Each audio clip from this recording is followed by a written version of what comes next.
Bismillahirrahmanirrahim. Assalamu alaikum students. I am your science teacher from IYS school system, and today I am going to teach physics of class 9, chapter number 9, properties of matter. Yes, first I will share the topics of this chapter, which are Introduction, Kinetic Molecular Theory of Matter, Elasticity, Hooke's law applied to a helical spring, pressure, Pascal's law, and applications of Pascal law, hydraulic lift, Archimedes principle, analytical treatment of Archimedes principle, buoyancy, and law of flotation. Students, the first 6 topics, which are Introduction, Kinetic Molecular Theory of Matter, Elasticity, Hooke's law applied to helical spring, pressure, Pascal's law, and application of Pascal's law, hydraulic lift, we have shared in previous classes. Today, we will study about Archimedes principle, analytical treatment of Archimedes principle, and buoyancy and law of flotation. These are the topics which we will study today. Now come to the topic. But before starting my lesson, I want to say something, students. Keep your physics books along with you and take screenshots of all the slides which will be shared with you. Now we will come to our topic, which is Archimedes principle. Archimedes principle states that the upward buoyant force that is exerted on a body immersed in a fluid, whether partially or fully submerged, is equal to the weight of the fluid that the body displaces and acts in the upward direction at the center of mass of the displaced fluid. This is the statement of the Archimedes principle. Students, you have observed frequently in your daily life that some objects can float on the surface of water and others sink in it. Let us see how it happens. An iron ball or a small needle sink in water, which has the mass in grams or milligrams. And we say a big ship, which has tons, millions of tons, float on the surface of water. Why it's so? A ship is made up of more than one material. We will have to consider its average density. Density is calculated by dividing its total mass by its total volume. Density is mass upon volume. Ship is not entirely made up of steel. It contains considerable amount of air in the rooms and in cabins.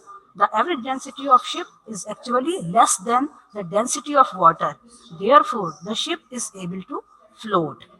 The secret about the floating and sinking was first discovered by a Greek scientist named Archimedes in 300 BC. He discovered the relation between upthrust and the amount of liquid displaced while in the bathtub. His discovery led to the Archimedes principle.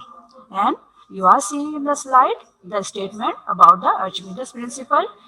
He states, the upward buoyant force that is exerted on the body immersed in the fluid, whether partially or fully submerged, is equal to the weight of the fluid that the body displaces and acts in the upward direction at the center of mass of the displaced fluid. Yes. Now, come to the explanation about it. When an object floats in a liquid, it is in equilibrium and there is no resultant force acting on the object. That is, all the forces are balanced, thus the weight of the object is equal to the upward buoyant force, and weight of object also equal to the weight of displaced fluid. Weight is equal to two things.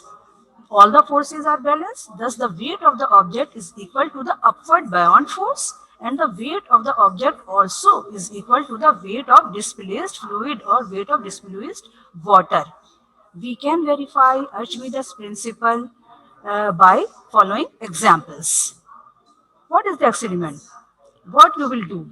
Holding a test tube, vertically place its closed end on the surface of water and push it down vertically in the water. What you will do? Holding a test tube, vertically place its closed end on the surface of water and push it down vertically in the water, what you will see? You will feel as if some force is acting upward on the test tube. You will feel that a force acting upward on the test tube. The deeper you push it, the greater will be the upward force acting on it.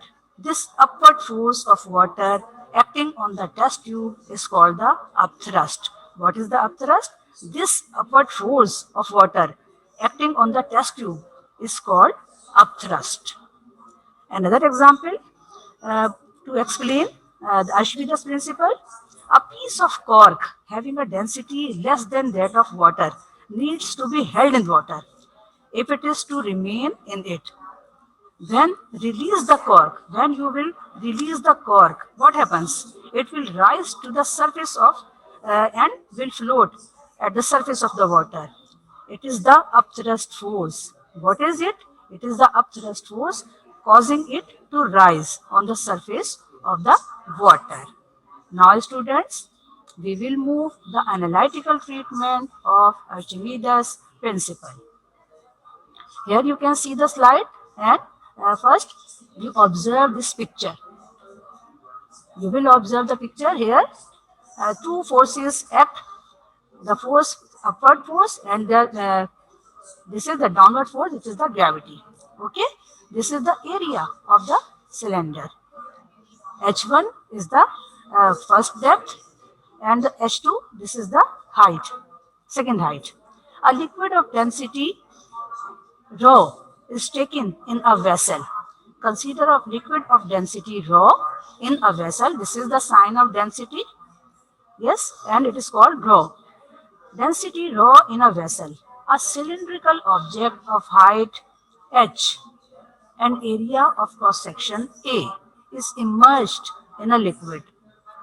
The pressure exerted on the top surface of the object is rho GH1.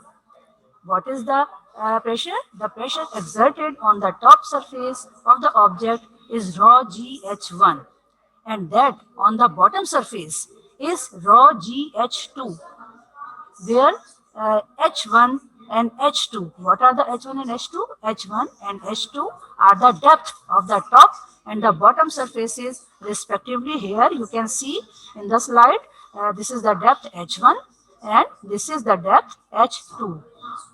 Pressure P1 and pressure P2. Yes, and force applied by upward direction, and it is the force of gravity, and A is the cross section area.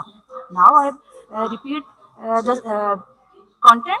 A liquid of density rho is taken in a vessel. Consider a liquid of density rho in a vessel. A cylindrical object of height h and area of cross section A is immersed in a liquid. The pressure exerted on the top surface of the object is rho GH1, and that on the bottom surface is rho GH2, where H1 and H2 are the depth of the top and bottom surfaces respectively. Now, yes, now come to the derivation. This is the derivation. Let F1 and F2 be the forces. F1 and F2 be the forces acting top and bottom of the vessels. Pressure exerted on it is P1 and P2. Here P1 and P2 are the symbols of pressure, P1 and P2. And the depth of the body is H1 and H2. Then let F1 and F2 be the forces acting top and bottom of the vessels. Pressure exerted on it is P1 and P2, and the depth of the body if H1 and F2, then P1 is equal to rho GH1 and P2 is equal to rho GH2. P1 is equal to rho GH1, P2 is equal to rho GH2. Here P for pressure, here rho for density, G for gravity, and H for the depth.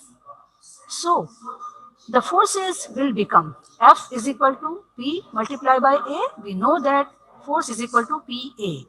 Force is equal to pressure multiplied by area. Here F stand for force, P for pressure, and A for the area.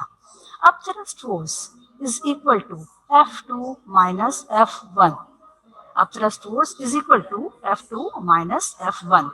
So, P2 multiplied by A, area, minus P1 multiplied by A. Here, density or raw GH2 multiplied by A, which is F2, minus density or raw GH1 into A, which is F1, is equal to PGA. Here we take the common from this equation, which is PG and A. We take the common from this equation. PGA is the common, and then what is left in the bracket? Here H2 and H1.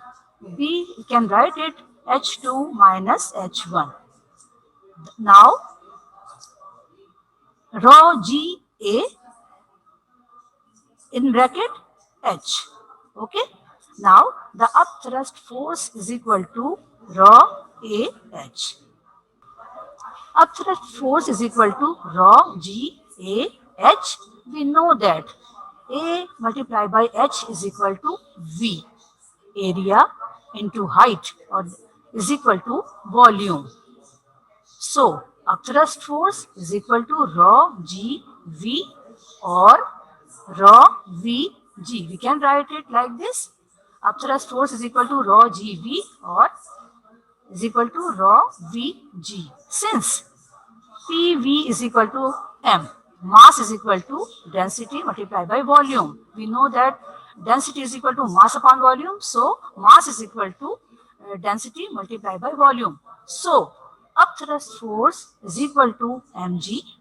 We know that weight is equal to mg. Upthrust force is the weight is equal to mg. We know that W is equal to mg. So upthrust force is equal to weight. Upthrust is a force which is equal to the weight. Hence, we can say upthrust force is equal to the weight of the body displaced. What we can say? We can say upthrust force is equal to the weight of the body displaced. Here it is the derivation of the Archimedes principle. Now, we will move to the next topic, which is buoyancy and law of flotation. What is the law of flotation? Yes, buoyancy or upthrust is an upward force exerted by a fluid that opposes the weight of a partially or fully immersed object in a column of fluid. Pressure increases with the depth as a result of the weight of the overlying fluid. Buoyancy and or upthrust is an upward force exerted by a fluid that opposes the weight of a partially or fully immersed object in a column of fluid. Pressure increases with depth as a result of the weight of the overlying fluid. Yes, students, we can prove it is. What is buoyancy? Actually, buoyancy is the property of a liquid for fluid by virtue of which it exerts an upward force or upthrust on a body which is fully or partially immersed in the liquid. Buoyancy, actually, it is a property of a liquid for fluid by virtue of which it exerts an upward force or upthrust force on a body which is fully or partially immersed in a liquid. This upward force is called buoyant force. This buoyant force is equal to the weight of the liquid displaced by the body. When an object is lowered in a liquid, it starts sinking down, displacing more and more liquid. As a result, buoyant force begins to increase. What happens?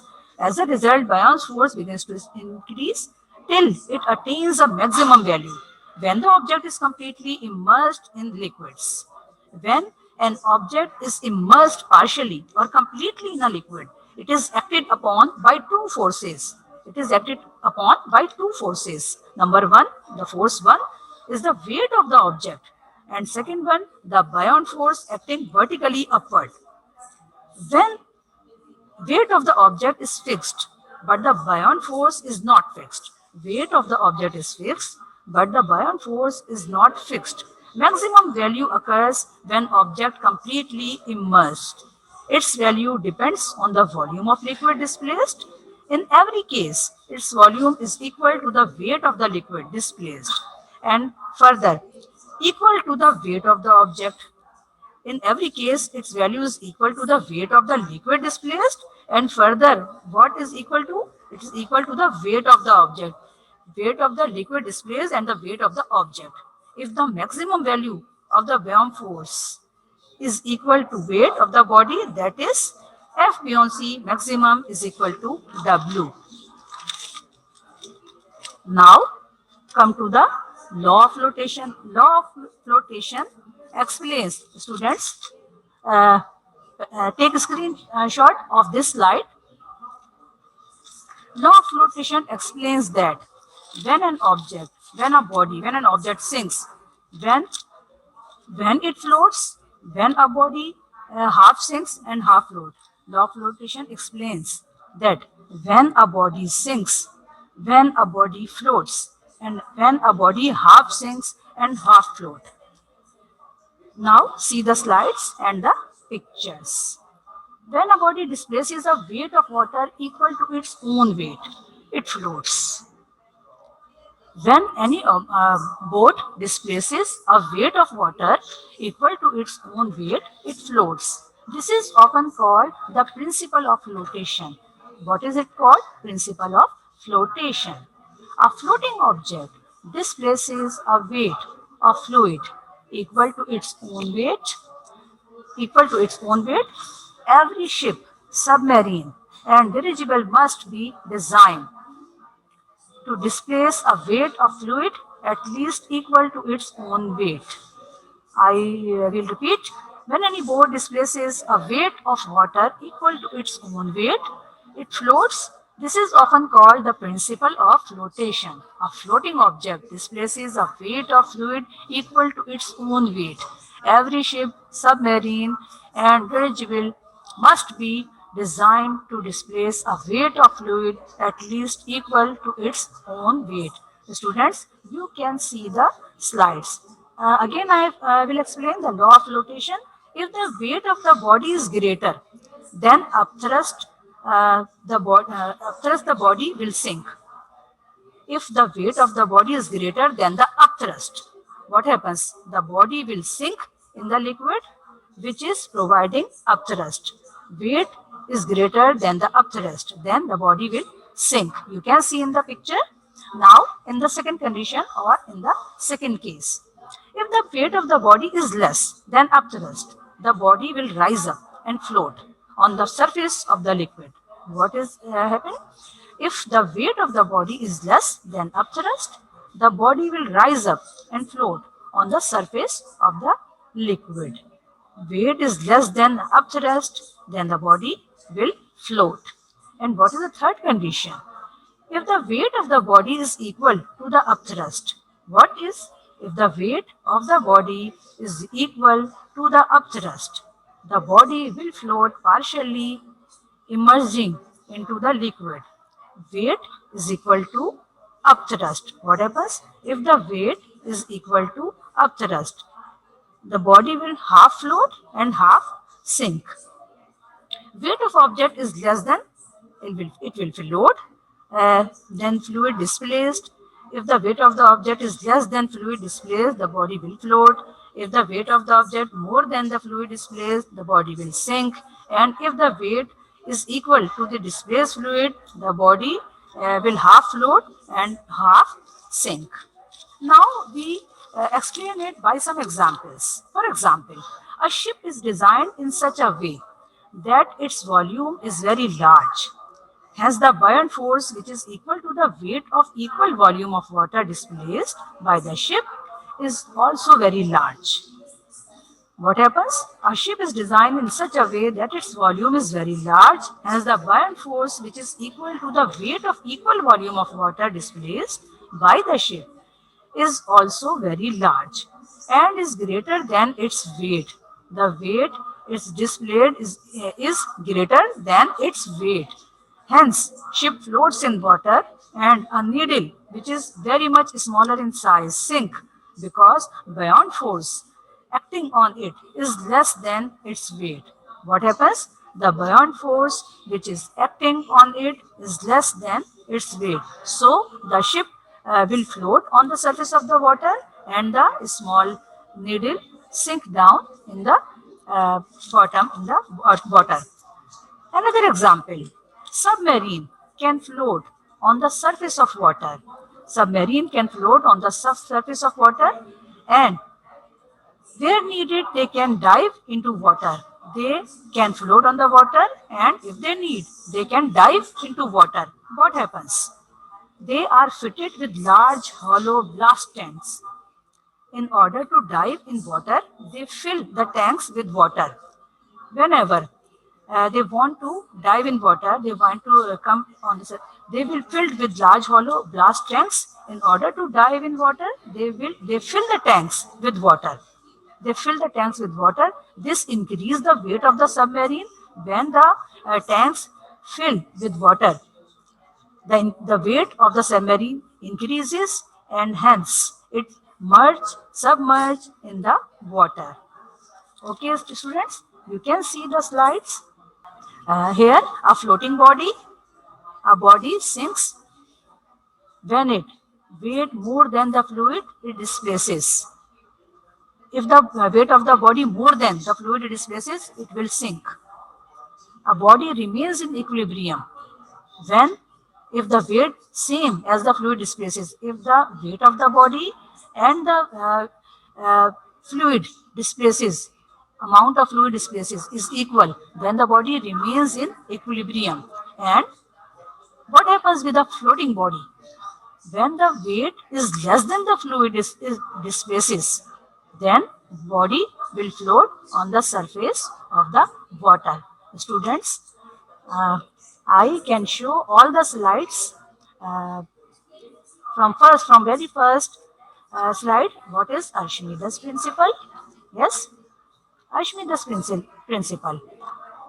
The upward buoyant force that is exerted on a body immersed in a fluid, whether partially or fully submerged, is equal to the weight of the fluid that the body displaces and acts in the upward direction at the center of mass of the displaced fluid. Now, Archimedes principle, the picture of Archimedes principle, here is the upthrust force and here is the gravity.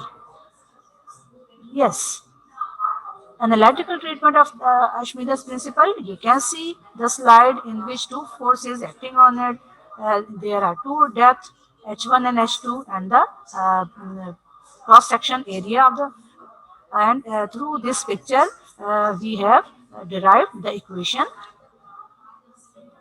Yes, upthrust force is equal to density AH, and upthrust force is equal to the weight of the body displaced. We can prove by this equation upthrust force is equal to the weight. Yes. Now, next slide. Buoyancy and law of flotation. What is buoyancy or upthrust? Buoyancy or upthrust is an upward force exerted by a fluid that opposes the weight of a partially or fully immersed object in a column of fluid. Pressure increases with depth as a result of the weight of the overlying fluid. This law of flotation, when any board displaces a weight of water equal to its own weight, it floats. This is often called the principle of flotation. A floating object displaces a weight of fluid equal to its own weight. Every ship, submarine, and dirigible must be designed to displace a weight of fluid at least equal to its own weight. Now, students, come to the problems. A block of mass, first problem, a block of mass 92 kg and volume 0.031 meter cube lies at the bottom of the sea. How much force is needed to lift it? Take 1.03 into 10 to the power minus 3 kilogram per meter cube as the density of sea water. Yes? A block of mass 92 kg and volume 0.031 meter cube lies at the bottom of the sea. How much force is needed to lift it? Take 1.03 into 10 raised to the power minus 3 kilogram per meter cube as the density of sea water. What is the data? The mass of the block is 92 kg. The volume is 0.031 meter cube and the density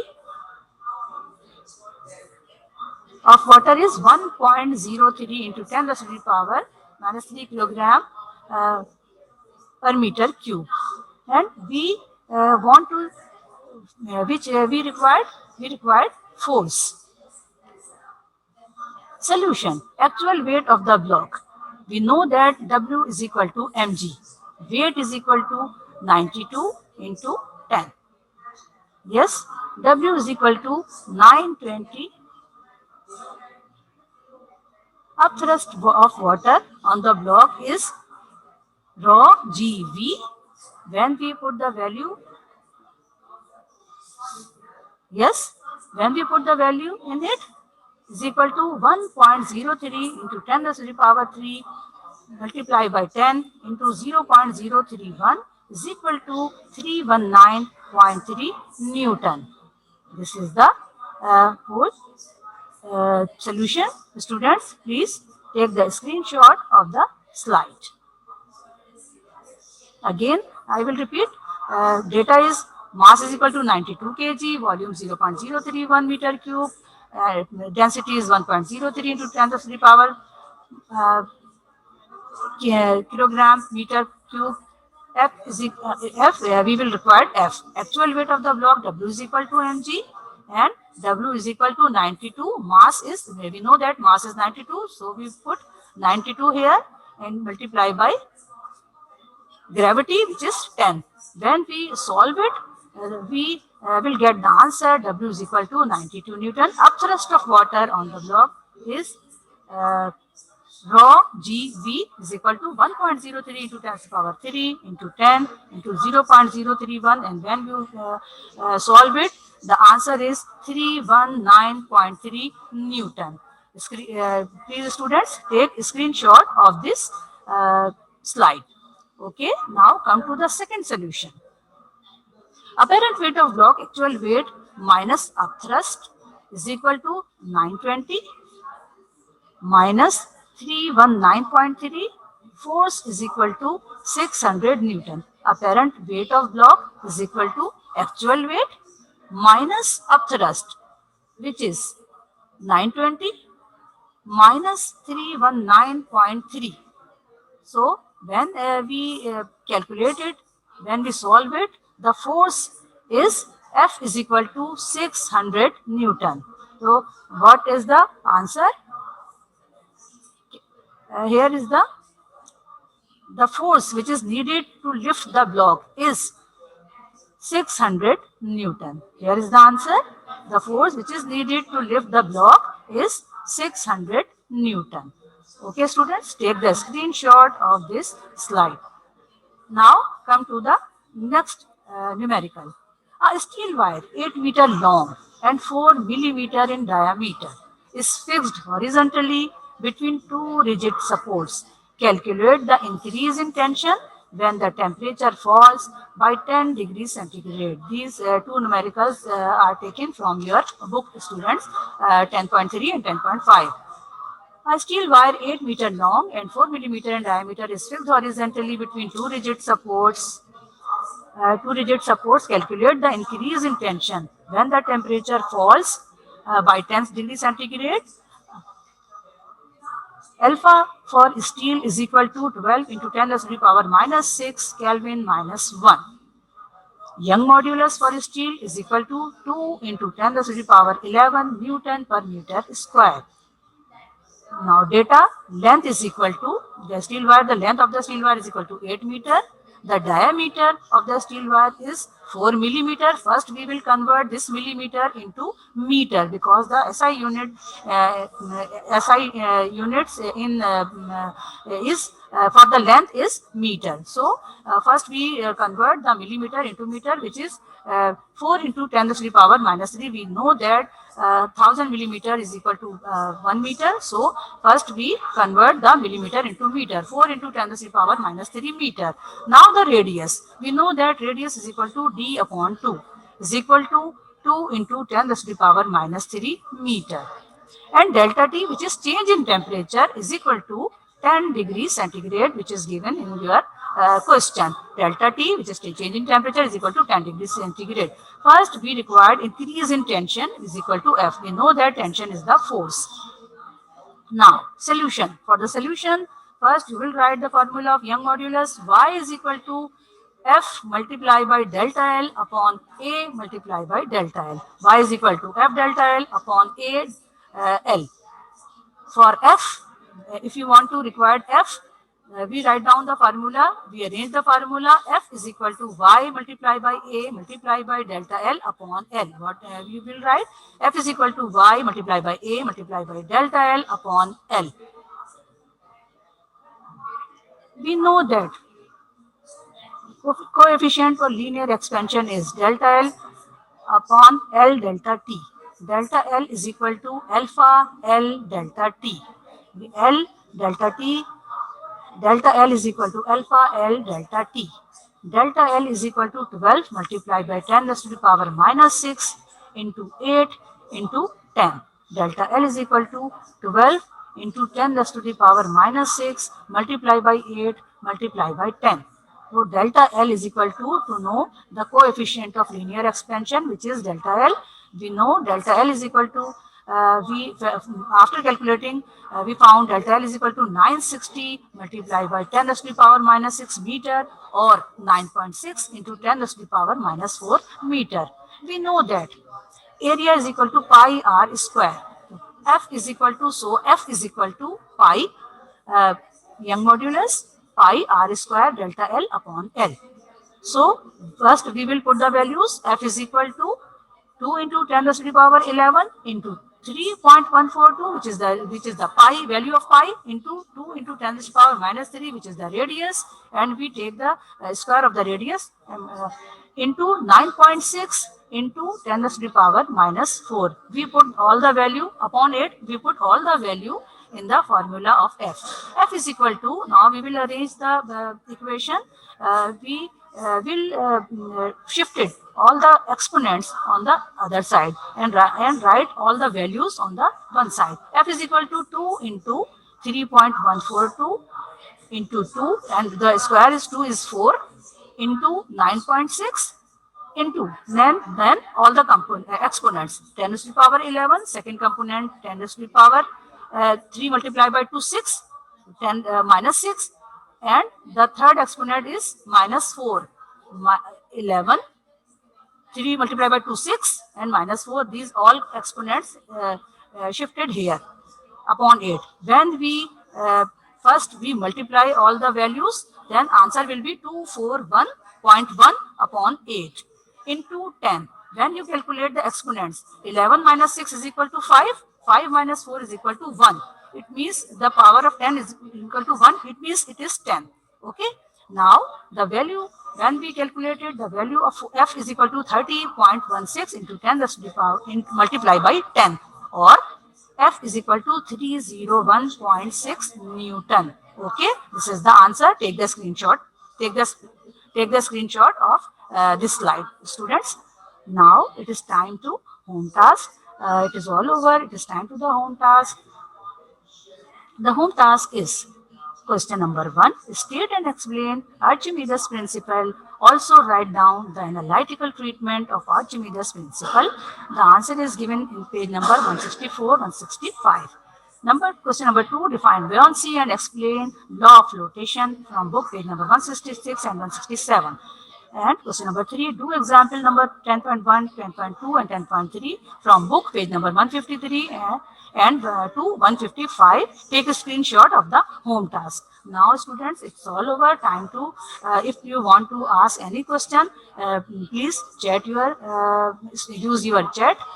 It's time to say Allah Hafiz and goodbye.